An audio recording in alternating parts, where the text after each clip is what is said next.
Pronto, vamos lá. Pessoal, boa noite. 7 horas aí, vamos começar mais uma live aqui na Veneza Investimentos. Eu sou o Luiz Andrade, sócio e assessor de investimentos da Veneza Investimentos, escritório credenciado a XP Investimentos. E hoje a gente tem o prazer aqui de estar recebendo o Ronaldo Zani, que é o sócio fundador da MZK Investimentos, responsável pela área comercial. É um fundo aí que tem que tem 2 anos, né, de história aí, vem dando alguns resultados consistentes, e uma equipe que trabalha junto aí há mais de 15 anos, né? Então, eu não vou me alongar aqui, Ronaldo, vou deixar você contar um pouco aí da tua história, um pouco da história da casa, para a gente iniciar aí essa live. Boa noite aí para você. Ótimo, Luiz. Obrigado. Eu que agradeço mais uma vez a oportunidade. Eu acho que para a gente da MZK é uma excelente ocasião para a gente contar um pouquinho mais da nossa história. E eu acho que cada vez mais a relação entre nós, gestores, ou as gestoras de maneira geral, e os nossos clientes, os nossos investidores, precisa ser algo de mão dupla, né? Deixou de ser só a aplicação e resgate, mas para ser algo que a gente possa contribuir da melhor maneira possível. Então, mais uma vez, obrigado pela oportunidade. Espero que a gente possa fazer um bom bate-papo aqui para contar um pouco de como a gente está enxergando o mercado, o que a gente está fazendo, como a gente acompanhou e atuou ao longo desse primeiro semestre de crise, que foi bastante difícil, né? Mas principalmente a nossa visão prospectiva, olhando daqui para frente o que a gente está enxergando para o mercado. De uma maneira mais breve aqui, Luiz, aproveitando o espaço que você deu e contando um pouco mais da MZK Investimentos, como você disse, a MZK é uma gestora relativamente nova, o nosso fundo tem algo em torno de 2 anos e meio, mas o histórico profissional das pessoas data de muito tempo, em especial da equipe de gestão que trabalha junto há muitos anos, nas tesourarias do HSBC e, posteriormente, do Bradesco, quando o Bradesco adquiriu o HSBC. São mais de 15 anos trabalhando juntos, entre HSBC, Bradesco e agora MZK. E o que a gente faz na MZK é, basicamente, trazer toda a tecnologia de gestão que foi sendo desenvolvida ao longo desses anos de tesouraria para dentro do fundo MZK Dinâmico. E, como vocês bem sabem, a indústria de fundos hoje é uma indústria extremamente qualificada, com diversas opções de excelentes gestores. Então, acho que para ficar mais fácil a conversa aqui, eu queria focar nos nossos diferenciais. Tá? E eu acho que os diferenciais da MZK, eles estão associados também ao fato desse nosso histórico de tesouraria. O nosso fundo MZK Dinâmico tem esse nome justamente porque faz jus ao estilo de gestão que a gente implementa dentro do produto. A gente se auto-intitula uma casa macro-trading. O que eu quero dizer com isso? A gente entra e sai das posições com uma frequência muito maior, olhando horizontes mais curtos, com um processo de decisão descentralizado e operando posições menores. E eu reforço que isso é um diferencial, porque, de fato, quando você compara com a indústria, a maior parte das estratégias elas têm um estilo ou um perfil diferente do nosso. E aí não tem juízo de valor aqui, se é certo, errado, bom ou ruim, é simplesmente diferente.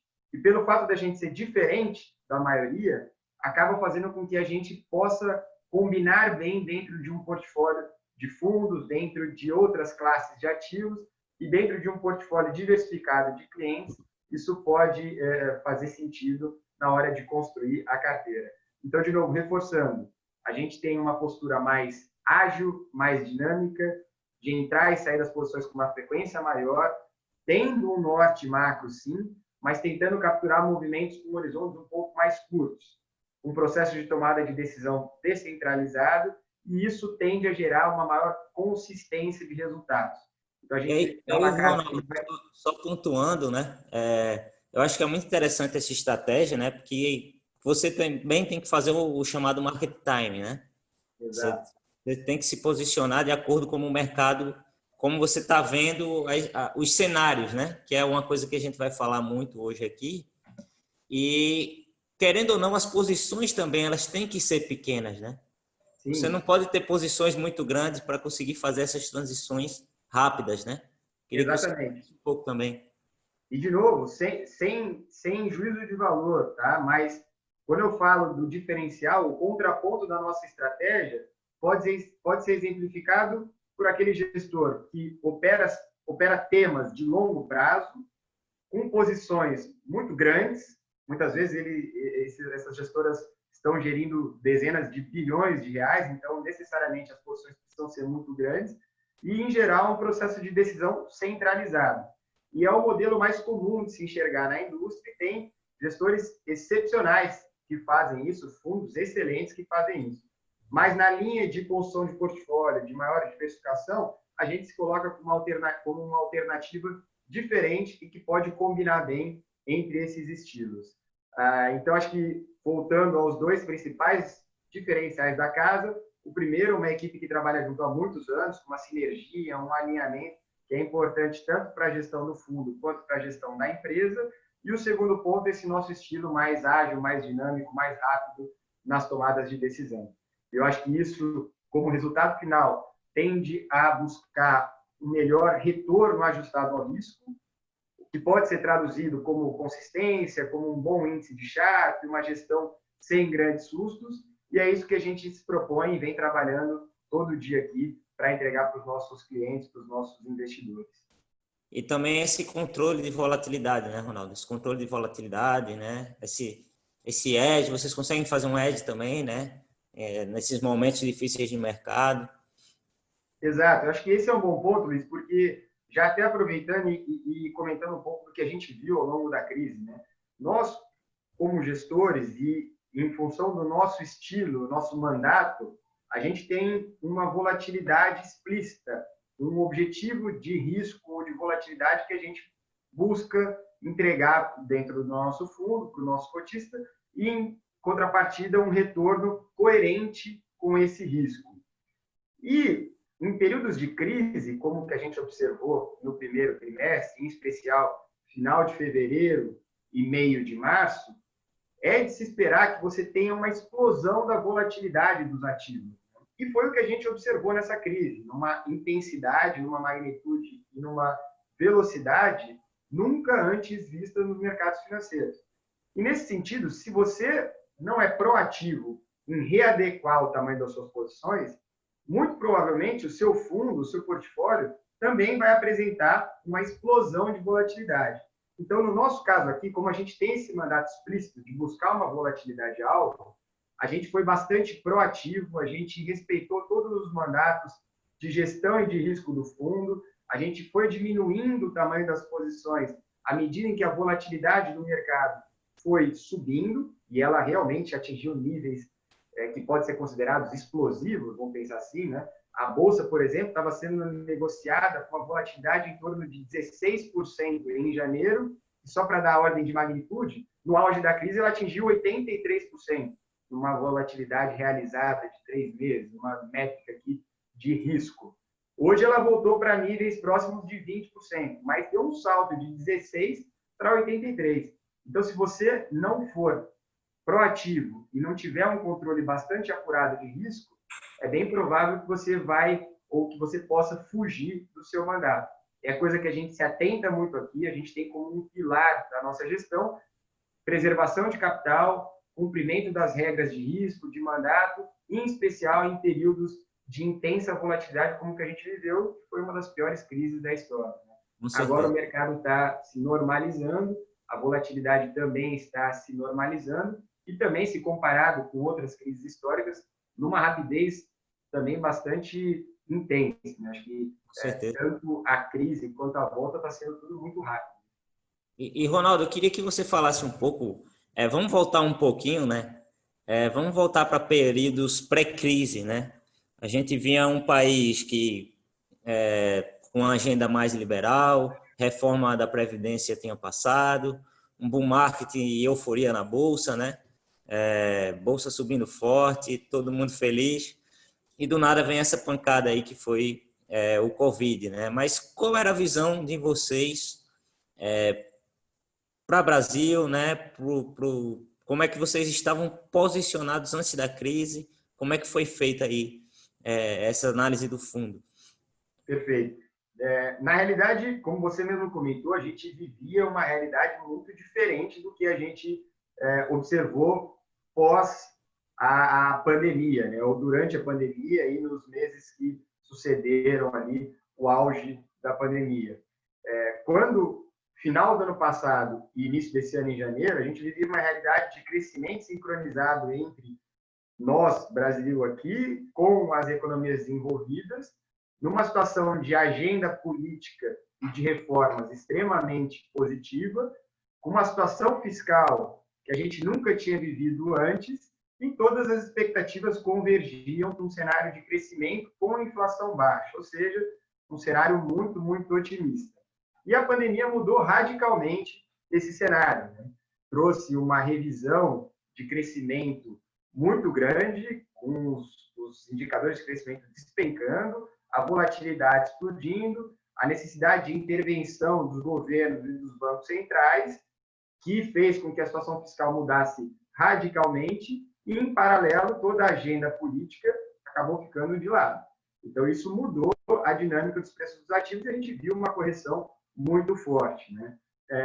Eu acho que o que vale a gente considerar aqui é que, de fato, a pandemia foi algo inesperado, mas a intensidade e a implicação da pandemia no período ali de final de fevereiro e janeiro e março, desculpa, a gente ainda tinha um cenário de incerteza muito grande.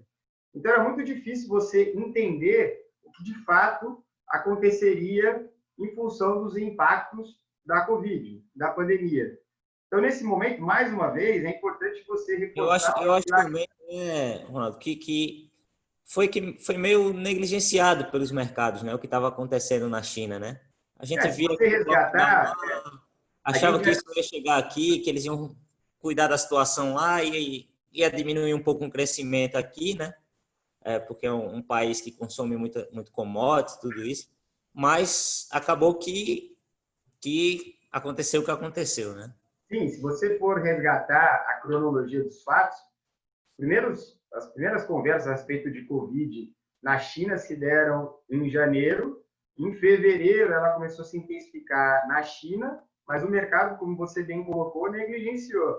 Eu me lembro que foi durante o período de carnaval aqui no Brasil, foi quando o vírus começou a se alastrar e começou a ter casos de contaminação na Itália, na Coreia, na Arábia, e isso trouxe um medo muito grande. No final de fevereiro. Logo no início de março, você teve uma volta. Os mercados voltaram a, entre aspas, aqui, negligenciar. Mas à medida que o vírus foi espalhando, de fato se tornou uma pandemia, e realmente a gente percebeu que o impacto na atividade econômica seria brutal, aí os mercados realizaram e a gente entrou no modo pânico. E aí eu acho que vale a gente fazer esse paralelo, porque assim como na crise, quando você tem esse ambiente de pânico, você tem um descompasso entre fundamentos e precificação, esse mesmo descompasso ele também é observado nos períodos de euforia, de extremo otimismo. Então, na época, ali, em meados de março, a gente viu alguns ativos sendo precificados de maneira totalmente desconectada com os fundamentos e que, com certeza, geram oportunidades. Então, na prática, ali é importante você, de novo, mais uma vez, cumprir com seus mandatos de gestão e de risco, mas também tentar identificar algumas oportunidades, porque o modo pânico, seja porque você tem que ter reduções compulsórias, porque você é estopado, porque o cliente pede resgate, independentemente do ativo, da performance, ele simplesmente quer se ver livre de risco, você acaba gerando distorções como a que a gente observou. E já até pegando um gancho, Luiz, e fazendo um paralelo com o que a gente está vivendo hoje, a gente também pode já começar a enxergar alguns tipos de descompasso entre fundamentos e precificação. Então, acho que é interessante fazer esse paralelo, porque a gente saiu em um curto espaço de tempo de um ambiente de crise profunda, de pânico, com várias oportunidades. E aí, Ronaldo, só te pontuando, nesse momento de crise, né, do ápice da crise, do ápice da volatilidade, como você falou muito bem, né, a gente saiu de uma volta de 16 para 80, de um mês para o outro, um dia para o outro, assim, vamos dizer. E como é que foi o fundo, né, nesse momento? Vocês têm que desfazer de algumas posições, né? Como é que foi aí esse momento para o fundo? Sem dúvida, eu acho que esse é um ponto importante, Luiz, porque, como eu comentei, se você não for proativo, ou mesmo enquadrando o teu portfólio de maneira reativa, para que ele mantenha o seu mandato de risco, de volatilidade, de perfil de rentabilidade, e se você simplesmente deixar o fundo correr à mercê da volatilidade do mercado, é muito provável que você fuja das características principais do teu produto, do teu histórico de risco e rentabilidade. Então, nós aqui na NZK, à medida que o mercado foi andando contra as nossas convicções e a volatilidade foi aumentando de uma maneira explosiva, a gente foi reduzindo o tamanho das posições. A gente vinha, por exemplo, com posições compradas em bolsa, a gente teve que obrigatoriamente reduzir, em alguns momentos até estopar as posições. No mercado de juros, idem. Isso fez com que a gente entregasse uma performance que foi muito aquém do que a gente gostaria, mas dentro de um perfil de risco esperado para o fundo. A gente não fugiu ao nosso mandato, esse é o ponto. E coisa que no futuro, recuperando e mantendo o mesmo perfil, a gente consegue compensar. O ano passado, por exemplo, foi um ano muito bom para a gente entregou o nosso objetivo de rentabilidade, que é CDI mais 5. Na prática, ano passado, a gente entregou CDI mais 5,5 de rentabilidade, que foi um ano muito bom para nós. Então, mantendo essa disciplina no processo. E obviamente... assim, né, Ronaldo? Também perdeu pouco, né? Vocês não perderam. Esse é o... É o grande ponto também, né? E 2017, que foi um ano difícil também, né? Exato. A gente teve greve dos caminhoneiros, tudo isso, o fundo também conseguiu ir bem, né? Eu acho que tem um ponto importante, Luiz, e a gente pode fazer um parênteses aqui, que até foge um pouco do nosso escopo de atuação e talvez esteja mais com vocês, assessores e os próprios clientes, né? A dose de risco que você vai ter dentro do portfólio do cliente, ela deve ser definida pelo assessor em conjunto com o cliente. O gestor, ele tem um mandato. Em alguns casos, ele tem um mandato muito amplo, ou seja, ele tem a liberdade de tomar o risco que for, porque isso foi combinado previamente com o alocador, com o assessor e com o cliente. Mas são casos específicos. Eu diria que é a exceção. Assim, no nosso caso, na NZK, a gente tem mandatos bem explícitos. A gente combina com vocês antes, a gente passa para os nossos clientes, está nos nossos materiais, em qual padrão de risco que a gente vai atuar, né? Qual o perfil de retorno que a gente se propõe a entregar e, por consequência, qual a volatilidade que a gente vai ter dentro do fundo. Então, dito isso, eu tenho que me enquadrar às condições de mercado. E, de novo, em períodos de crise como que a gente viveu, se a gente não for bastante disciplinado e diligente nesse enquadramento do portfólio, eu muito provavelmente vou incorrer em um tipo de quebra de mandato. Então, pegando o gancho que você deu, Luiz, a gente, de fato, reduziu as posições, a gente estopou quando tinha que estopar, mas a gente vem conseguindo recuperar a performance, a gente vem tendo 4 esse mês, já 5 meses, ainda não acabou, né? Mas a gente teve 4 meses seguidos de boas performances. Julho foi um mês muito bom para a gente, performance acima de 2%.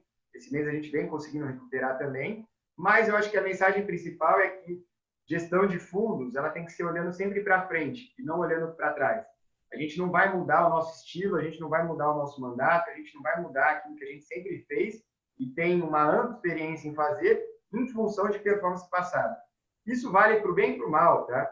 E para fechar o parênteses aqui, eu não posso, pelo fato de ter ido bem no mês passado, tirar o pé ou achar que eu estou tranquilo e não querer entregar a melhor performance para o nosso cotista daqui para frente. Assim como pelo fato de ter ido mal no passado, isso não pode fazer com que a gente mude o nosso perfil de gestão, tomando mais risco ou atuando em mercados que não são os mercados onde a gente tem mais familiaridade, mais expertise. Eu costumo brincar que o trabalho, a atuação de uma gestora de fundos é como se você corresse uma maratona.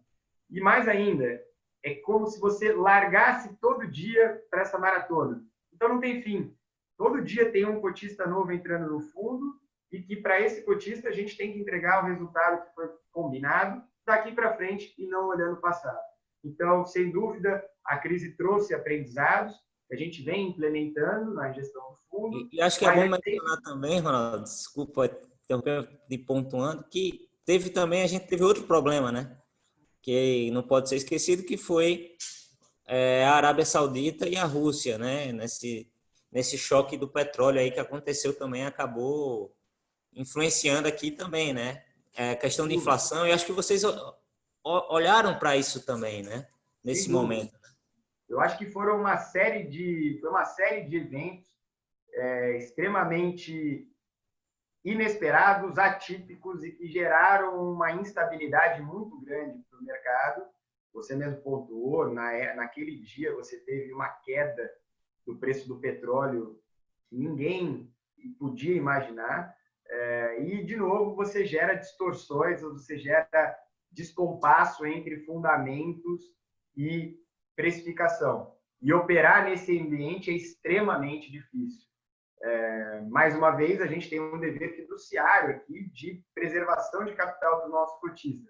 Então, a gente vai atuar naquilo que a gente tem conforto, que a gente tem convicção, e se o cenário não é um cenário para isso, a gente prefere ser um pouco mais cauteloso. E nos momentos em que a gente tem convicção, a gente tem uma leitura um pouco mais clara dos temas de investimento, das grandes teses, aí sim a gente vai implementar as nossas posições, tentar capturar o melhor retorno possível do nosso cotista dentro do nosso mandato.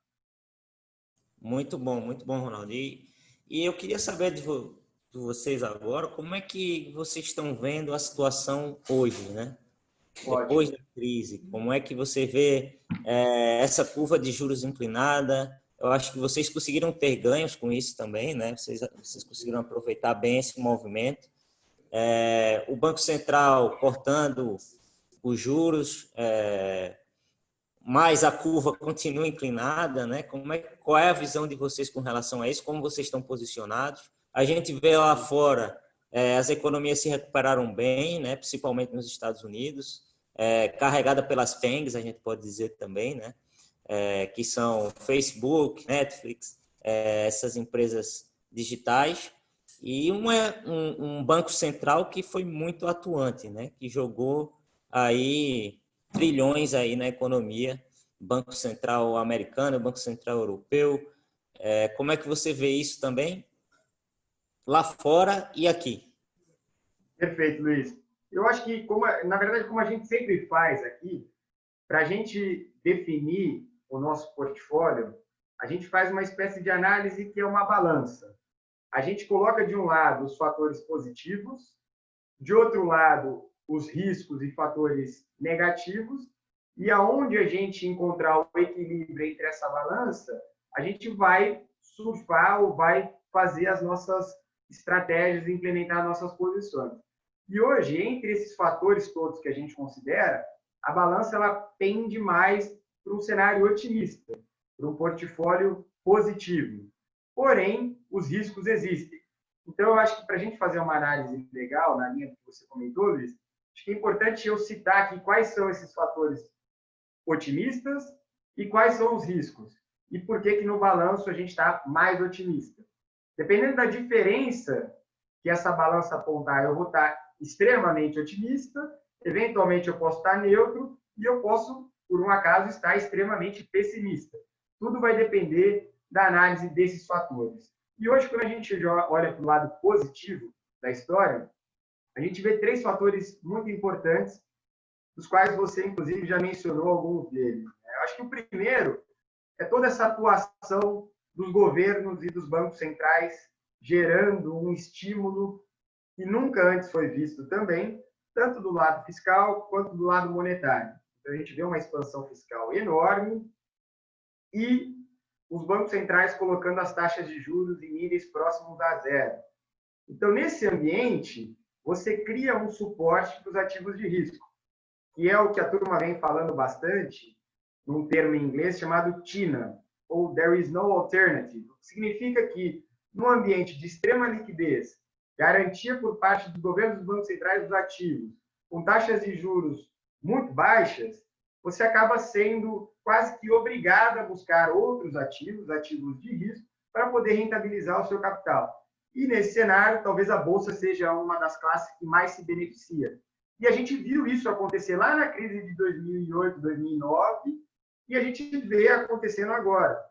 Talvez os estímulos agora, como a gente comentou, foram mais rápidos, mais intensos, e por isso até a recuperação está sendo mais rápida. Mas a gente acha que ainda tem espaço para que esse suporte todo, tanto do lado fiscal quanto do lado monetário, traga uma sustentação dos ativos de risco, especialmente para a Bolsa. Então, o ambiente de juros baixos, inflação sob controle e liquidez global abundante traz um cenário otimista. O segundo ponto que a gente considera é que o crescimento começa a dar sinais de recuperação. E é importante reforçar aqui que no mercado financeiro, ou para a precificação dos ativos, o que importa é a avaliação na margem, ou seja, o que estava sendo esperado versus o que a gente está observando de fato. E com a pandemia, no auge da confusão, a gente viu uma revisão de crescimento muito grande. Até o FMI, por exemplo, estava prevendo um crescimento para esse ano do Brasil de menos 9%. No auge, se falava em menos 10, menos 11, menos 12, em meados de março e abril. E o que a gente vem percebendo agora é que os números, sim, foram ruins, de crescimento negativo, mas talvez não tão ruins quanto os que se esperavam. E os dados mais recentes estão apontando para a recuperação. No primeiro momento, ali, em meados de maio e abril, a gente começou a ver os indicadores de confiança, que são indicadores antecedentes, já apontando para uma melhora. E agora, os dados mais recentes, tanto dados de atividade econômica, indústria, comércio, já também começam a mostrar uma recuperação. Isso eu falo no âmbito global. A gente vê esses números de ISM, que é um importante indicador dos Estados Unidos, melhorando, PMI, indicador de atividade industrial na Europa, na Alemanha, melhorando, mercado de trabalho melhorando nos Estados Unidos e aqui também, e as atividades, os indicadores de atividade aqui também melhorando. Então, a gente começa a ver uma revisão de crescimento melhor do que era esperado ali em meados de março e abril. Acho que isso bem claro também, né, Ronaldo? Não é que foram resultados bons, né? Exato. Que não foram tão ruins como o mercado estava esperando e precificando, né? Exatamente. Por isso que aquele ponto é importante. O mercado, o preço reage na margem. O que vem versus o que é esperado. Como o que era esperado era um número muito ruim e o que está vindo é um número que não é tão ruim assim, o mercado reage positivamente. A gente, por exemplo, no final de maio, início de junho, a gente revisou o nosso crescimento para o segundo trimestre do ano, de posse dos dados que a gente já começou a perceber, de indicadores de confiança. A gente acompanha um indicador aqui de utilização de energia. E esse indicador é um bom antecedente de outros dados de atividade econômica. Ele já mostrou uma melhora bastante grande ali naquela época, entre final de maio e início de junho. A gente revisou o nosso crescimento para o segundo TRI, fazendo com que o crescimento pro ano de 2020 chegasse no número de 4,5 negativo. Sendo que as casas, em geral, estavam esperando números mais próximos de menos 6, menos 7, o FMI ainda esperava menos 9. E o que aconteceu ao longo do mês de junho, por exemplo, foi um início de revisão desses crescimentos melhorando. Como você bem pontuou, Luiz, ainda é um número muito ruim, mas, de novo, é melhor do que o que estava sendo esperado, e por isso o mercado reage a isso. E o que a gente acha é que a gente deve continuar vendo números melhores, mostrando que vai haver uma recuperação. Uma recuperação, talvez, não em todos os setores, de uma maneira sincronizada, mas com o tempo, um setor vai puxando o outro e a gente pode, sim, ver números de crescimento melhores do que estavam sendo esperados no auge da crise, ou logo após o auge da crise, que foi em março a abril. Então, esse é um dado muito importante que a gente vem acompanhando e a gente tem, na derivada ou na margem, uma melhora desse ambiente de crescimento. E o terceiro ponto que justifica o nosso otimismo é toda a maneira como os governos e como a sociedade vem combatendo a pandemia.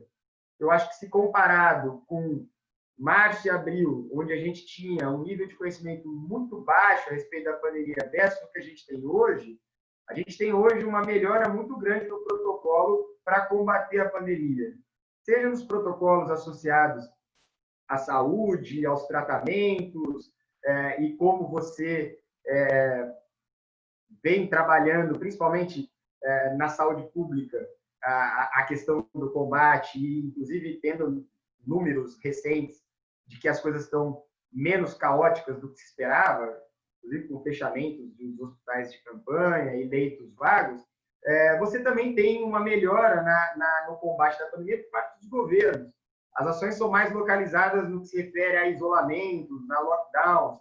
Então, a gente acha que, com isso, você cria um ambiente que tira um pouco, afasta um pouco um medo de segunda onda.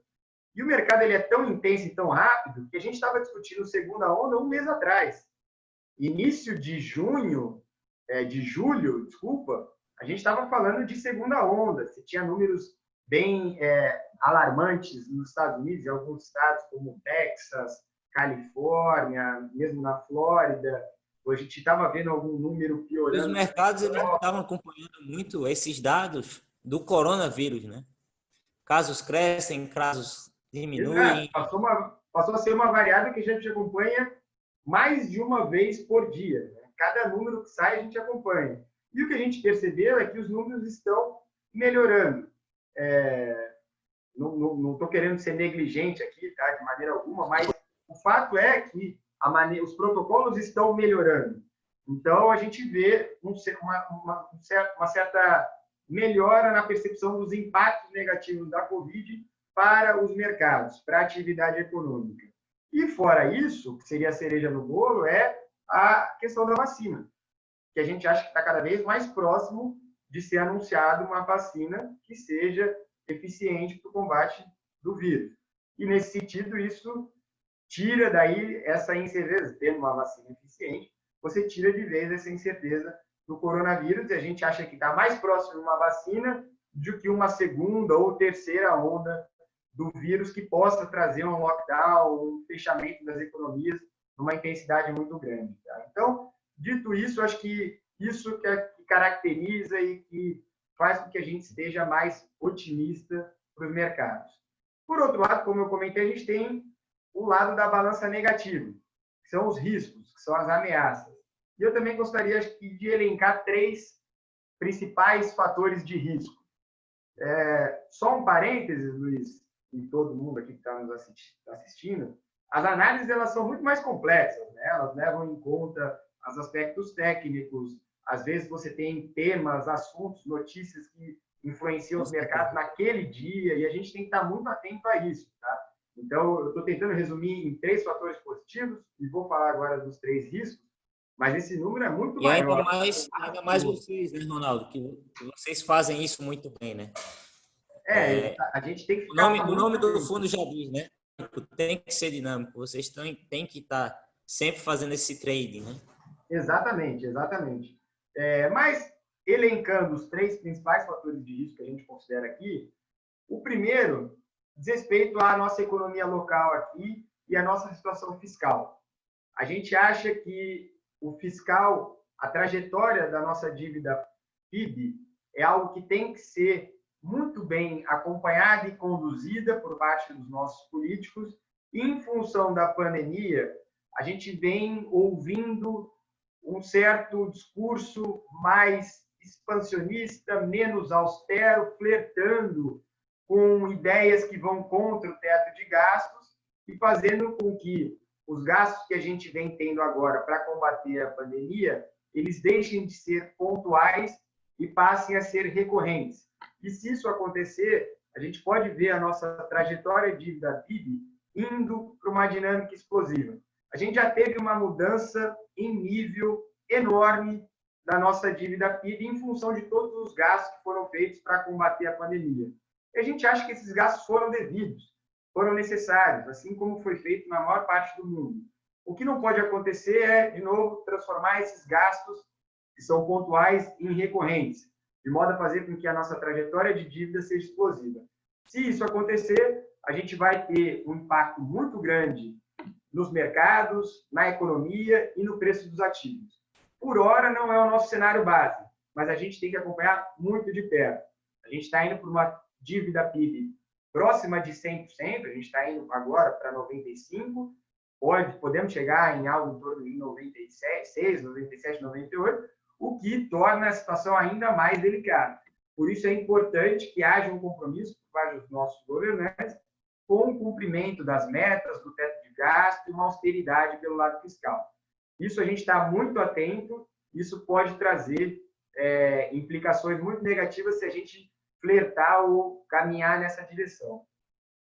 O segundo ponto de risco... Desculpa, Luiz. Muito bom. O segundo ponto de risco que a gente considera aqui é uma questão de preço, de valuation. E aí eu remeto àquilo que eu comentei no começo da nossa conversa. Assim como nos períodos de pânico, muitas vezes você tem esse descompasso entre preço e fundamentos, eventualmente nas euforias você também pode observar esse tipo de comportamento nos preços. A gente vê hoje nível de preço, por exemplo, das bolsas, e quando você mede por valuation, ele está mais caro do que estava pré-pandemia. Dependendo da métrica que você usa para medir o valor da bolsa, e tem uma que acho que é uma das mais usadas, que é o preço-lucro, esse nível de preço-lucro da Bolsa Brasileira hoje está acima do que estava em janeiro. No caso do S&P, está acima do que estava em janeiro. E no caso da Nasdaq, que é a Bolsa de Tecnologia dos Estados Unidos, não só está acima do que estava em janeiro, como está na máxima histórica. Então, quando a gente começa a ver alguns preços, valuation de ativos, que nos parecem um pouco exagerados, também nos acende uma luz amarela aqui, merece uma atenção especial, é um ponto de risco. Tá? Então, acho que a gente precisa, diferentemente do que foi logo no pós-crise, a gente começa a ter uma necessidade de mais agilidade, mais seletividade na escolha dos ativos, porque agora a gente entende que alguns ativos parecem precificar um cenário muito difícil de ser enxergado ou ser entregue lá na frente. Tá? E, por fim, dos três principais riscos e ameaças, a gente enxerga as eleições americanas como um potencial para trazer bastante volatilidade para os mercados. O que parece é que até agora não trouxe grandes efeitos, mas na prática a gente acha que pode acontecer da gente, daqui para frente, começar a ter ruídos grandes em função das eleições dos Estados Unidos. E esses ruídos estão associados ao fato do Trump estar perdendo para o candidato democrata, o Biden, e quando se fala num democrata assumindo a presidência, se fala numa ruptura com o modelo econômico que vinha sendo implementado pelos republicanos, e em especial pelo Trump.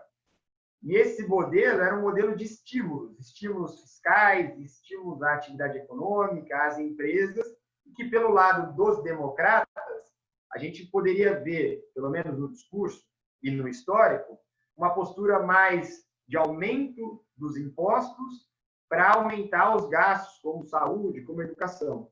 Eu não estou querendo medir aqui ou dar alguma opinião a respeito do que é certo ou que é errado, que vai trazer mais benefícios no longo prazo. Mas o fato é que, para o mercado, a quebra desse modelo que vem sendo implementado pelos republicanos é pior se comparado com a manutenção com o Trump ganhando. Então, o impacto de uma derrota do Trump seria ruim para o mercado. E, mais ainda, o que a gente pode perceber na próxima eleição seria os democratas levando a presidência, levando a Câmara e o Senado, o que facilitaria ainda mais a implementação de uma agenda democratas que vai contra o mercado. Então, nesse sentido, a gente vem observando bem o desenvolvimento da eleição, das pesquisas e dos discursos, e fora isso, a gente também tem o medo de, chegando próximo ao pleito, e o Trump percebendo que vai perder, ele acabar também adotando medidas mais heterodoxas, mais radicais, de conflitos, de embates. Isso também nunca é bem visto pelo mercado. Então, para fechar, não é o cenário que a gente está vendo até agora, mas a gente acredita que tem muito potencial para trazer ruído daqui para frente, essa questão das eleições nos Estados Unidos. Dado esse cenário, como a gente vem nos posicionando? Tá? Como eu comentei, colocando na balança, o lado positivo prevalece.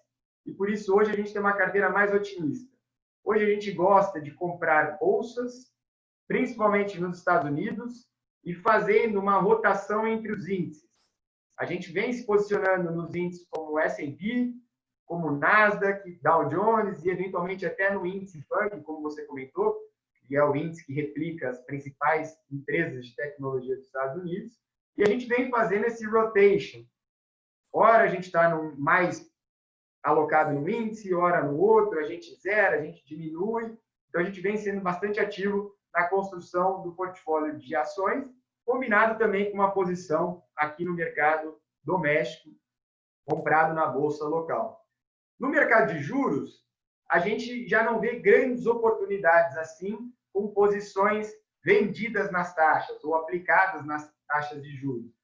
Justamente pelo motivo que você deu, o Banco Central vem sendo bastante agressivo nos cortes, a parte curta já precifica esses cortes, e o longo, a curva está inclinada porque ela embute esse risco que a gente vem conversando, né? O risco do fiscal, a gente não sabe até quando o Banco Central vai promover essa política extraordinariamente expansionista, né, de taxa de juros muito baixas, e por isso justifica você ter um prêmio na curva, ver a curva mais inclinada. Então, na parte de juros, a gente já não acha que tem grandes apostas a serem feitas.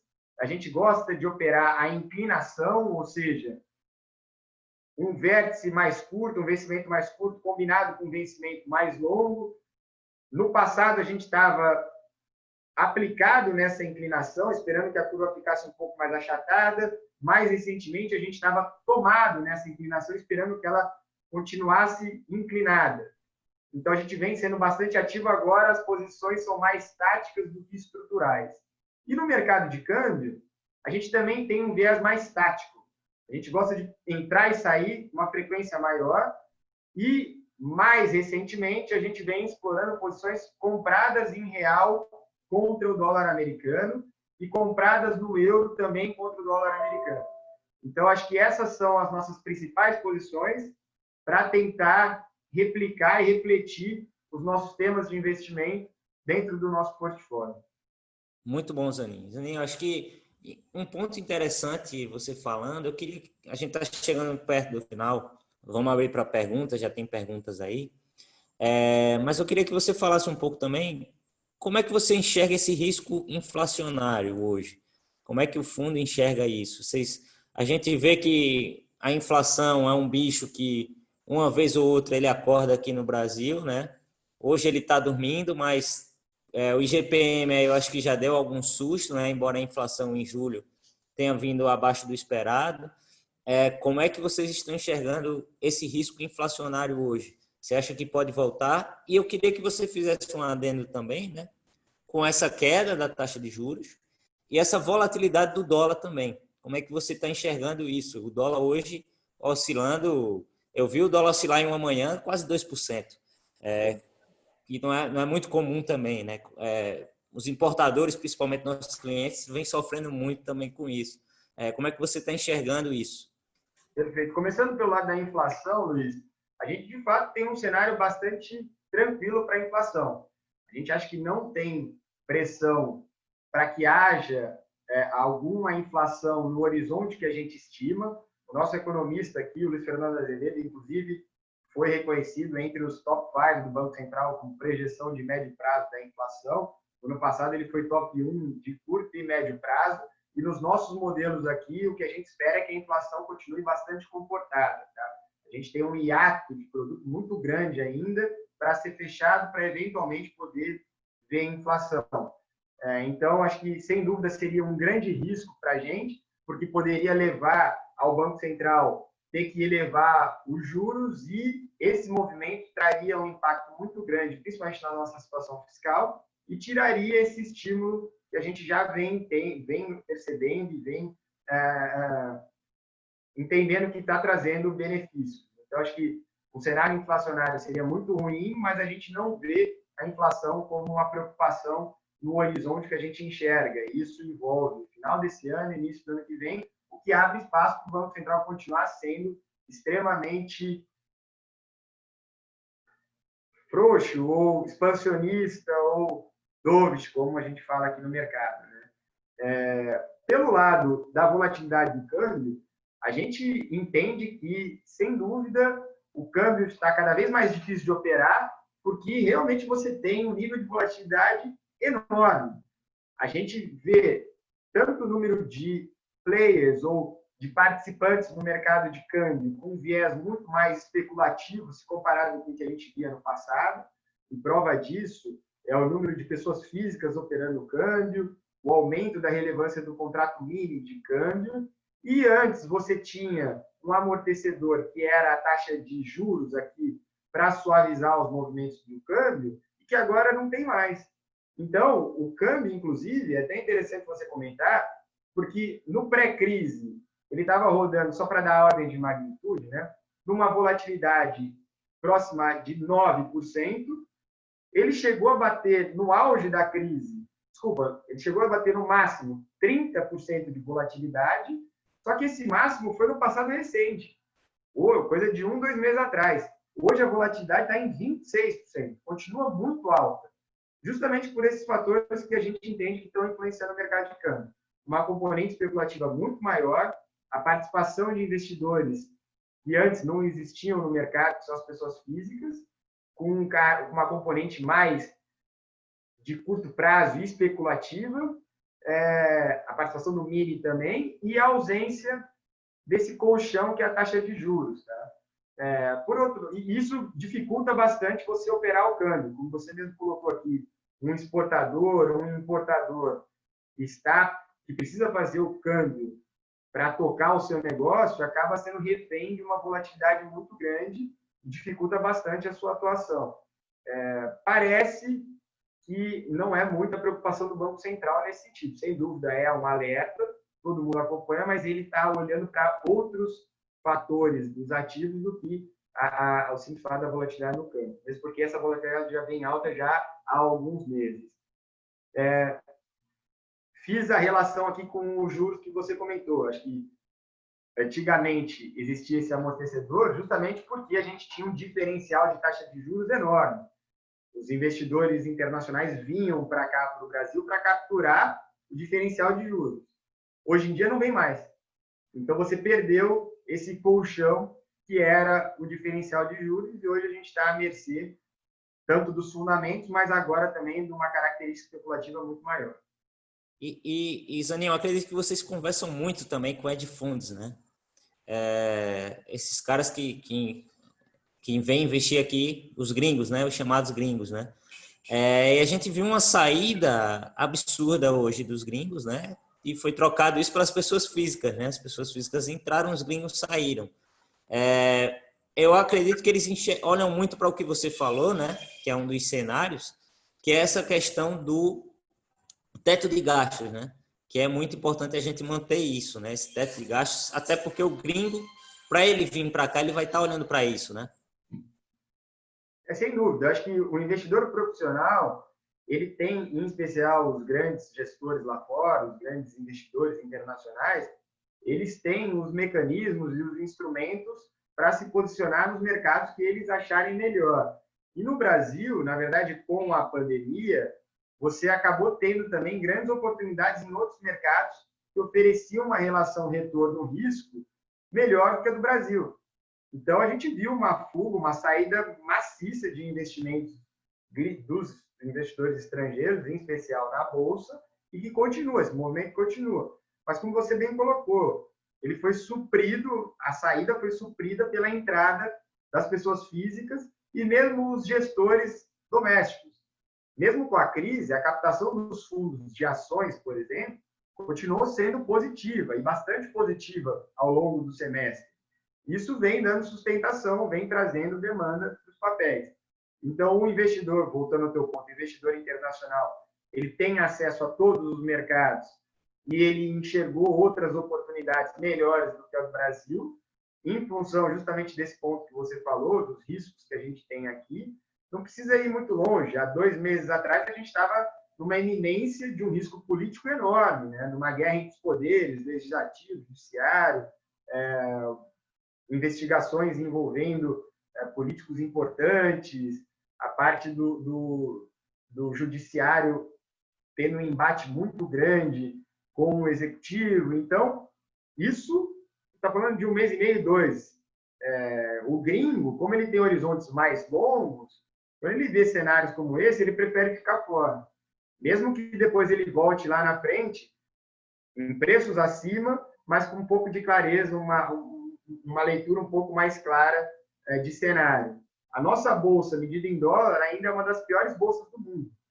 Então, acho que para o gringo voltar vai ser uma questão de ter uma leitura mais clara, uma segurança de que a gente vai seguir os fundamentos macroeconômicos ou a cartilha macroeconômica, e aí a gente pode ver ele voltando. Mas, por hora, não é o cenário que a gente enxerga. Muito bom, Zanin. A gente está chegando no final da live, faltam um pouco mais de 6 minutos, 7 minutos. E eu vou abrir aqui para as perguntas, pessoal, se vocês tiverem alguma pergunta.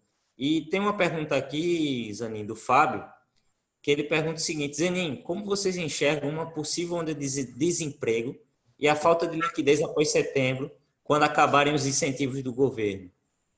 E ele complementa, né, que acaba de acontecer 2 baixas na pasta do Guedes, Salim Matar e Paulo Webel, que pediram demissão. Numa eventual saída do Paulo Guedes, o que deve acontecer na Bolsa? Né? Essas duas. Vocês enxergam esse risco também? Acho que o Paulo Guedes, acho que ele deixou bem claro que está numa missão, tudo isso. Né? Vocês enxergam esse risco também do Paulo Guedes? E para a primeira pergunta, vamos para a primeira pergunta, que é como é que vocês enxergam uma possível onda de desemprego e a falta de liquidez quando acabarem esses incentivos do governo? Eu acho que a gente tem que acompanhar bastante de perto a questão do desemprego, mas é um fenômeno que aconteceu e está acontecendo no Brasil e no mundo como um todo. Né? Essa queda na atividade econômica é inevitável que traga uma redução enorme do nível de emprego, como a gente já vem constatando nos dados. Mas, de novo, o importante é olhar na margem, né? O que se esperava versus o que vem saindo. E com relação aos estímulos, a grande discussão, e envolve, inclusive, a situação fiscal do país, é se a gente vai ter uma renovação ou se a gente vai ter uma manutenção dos auxílios, dos programas de auxílio, né? Tanto o auxílio emergencial, benefício emergencial e como isso vai se dar, qual a intensidade, qual a magnitude. A gente acha que pode ter, inclusive, uma extensão desses programas, que daria um certo suporte até que a economia voltasse a ganhar tração. Então, todas essas medidas estão sendo discutidas. A gente a gente entra bastante nos detalhes da situação fiscal versus os impactos que esses benefícios vêm trazendo, e o que a gente pode perceber é que trouxe um impacto muito grande, positivo. E mais, que aí gera uma luz amarela, trouxe um benefício político muito grande para o governo também. E isso, um aumento de popularidade. Isso, para a gente, que se por um lado é positivo, porque os impactos são favoráveis à atividade econômica, por outro, quando você começa a flertar com esse tipo de postura, como eu comentei, você põe em risco toda a sua austeridade fiscal. Então, por hora, a gente acha que pode ter algum tipo de expansão dos benefícios, sim, e vai ser bem visto para a recuperação da atividade econômica, desde que não comprometa a trajetória dívida-PIB. Está sendo estudado, acho que existe um meio do caminho que possa beneficiar a recuperação, mas não comprometer. E o desemprego a gente vai ter que acompanhar muito de perto. Assim, e com relação... Só fazendo um ponto também, é que nosso PIB caiu bem menos que outros países emergentes, né? Então, acho que esse estímulo fiscal também foi bem feito pelo governo brasileiro, né? Sem dúvida. Se a gente olhar o México, por exemplo, que não deu fiscal, a queda do PIB lá é muito maior. A Argentina, que também não tem espaço para dar o fiscal, foi muito maior também. Então, sem dúvida, a gente tem que ter atenção, mas pelo menos os dados recentes vêm mostrando que a gente está tendo uma recuperação mais forte do que esperado, e em parte por causa dos auxílios que o governo vem cedendo ou repassando para a população, para as empresas e assim por diante. E do lado político, a gente teve um medo muito grande da saída do Guedes quando a gente teve a saída do Moro. E naquela ocasião, a gente viu o Guedes bastante enfático e resiliente. E ele, como você bem colocou, Luiz, comentou da missão, né? E a gente entende que ele está comprado. com o governo, com o Bolsonaro. E a gente acha que a gente já viveu períodos muito mais críticos, onde, de fato, a gente poderia ver o Guedes jogando a toalha, se comparado com o cenário que a gente está vendo hoje. Eu acho que o Guedes está hoje numa situação bastante forte de poder dentro do governo, e a gente não vê esse cenário do Guedes saindo. Mas, sem dúvida, as baixas, como as que vocês colocaram agora, são negativas, são ruins. Fogem da agenda que a gente tanto admira que o Paulo Guedes e a equipe econômica vem implementando. Então, a gente vai ter esses ruídos, a gente vai ver esses percalços, mas eu acho que o pilar fundamental é o Guedes, e ele não deve, na nossa opinião, não tem por que jogar a toalha no período como o que a gente está vivendo. Muito bom. Zanin, a gente chegou no final da live, falta um pouco mais de 2 minutos. Eu queria que você encerrasse a live aí, dando um recado para os nossos clientes e para os nossos assessores, e te agradecer, né? Foi muito bom a live, e acho que todo mundo aqui saiu com um aprendizado maior. A gente já tem clientes no MZK, alguns clientes já conhecem a MZK Investimentos. Como você explicou muito bem, é um fundo que faz muito bem esse trading, esse market time. E para você encerrar aí, qual é a palavra final que você deixa? Não, primeiro, agradecer novamente a oportunidade. De novo, esse tipo de conversa é super importante para a gente abrir as portas aqui da MZK, trocar ideias sobre a nossa gestão e o que a gente está acreditando nos mercados. Fica aqui o convite, sempre que precisarem, sempre que quiserem trocar uma ideia, a gente está 100% à disposição. E acho que a mensagem principal é que investimento, seja qual for a natureza dele, você tem que ter esse casamento entre horizonte, o que você espera, o que você tem de apetite a risco, o quanto que você tem dedicado às estratégias, para que você tenha, no prazo correto, o retorno coerente com o que você tem dentro dos ativos dentro do seu portfólio. No nosso caso aqui, a gente é um fundo que se propõe a entregar um retorno elevado de CDI mais 5 ao ano para os nossos cotistas, com nível de volatilidade de 6 e, portanto, precisa ter um horizonte de investimento mais longo. Então, para cada classe de ativo, para cada tipo de estratégia, é importante que haja essa coerência e, contando com a ajuda de vocês, escolhendo os melhores produtos, os melhores gestores, as melhores classes, de acordo com o perfil de cada cliente. E, mais uma vez, aqui a gente está sempre à disposição para ajudá-los nessa trajetória aí dos investimentos de todos. Zanin, gostaria muito de te agradecer pela presença. Pessoal, sigam nossas redes sociais, estamos no YouTube, Veneza Investimentos, no Instagram, Veneza Investimentos. A MZK também tem um Instagram, tá? MZK_Investimentos. Não deixe de me seguir também, eles postam conteúdo sempre. Tem também o site institucional da casa, tem várias informações lá, vocês coloquem MZK no Investimentos no Google, que é o primeiro site, tá? Eles têm cartas mensais, vocês vão pegar muitos insights com as cartas mensais escritas pelos gestores. Então, mais uma vez, obrigado. Aproveitando, Luiz, a gente também está no YouTube, estamos no LinkedIn, a gente tem o nosso podcast no Spotify, e se você me permitir também, eu vou fazer o link aqui da nossa conversa no YouTube para colocar no nosso canal também. Ótimo, ótimo. Vamos sim. Quando terminar aqui, eu mando para vocês e a gente faz isso. Maravilha. Muito obrigado aí. Pessoal, boa noite a todos. Se tiverem qualquer dúvida, fale com seus assessores, mandem mensagem para a gente, que a gente está sempre à disposição de vocês. Tá? Ronaldo, mais uma vez, boa noite. Muito obrigado. Eu que agradeço, Luiz. Boa noite a todos. Tchau, tchau.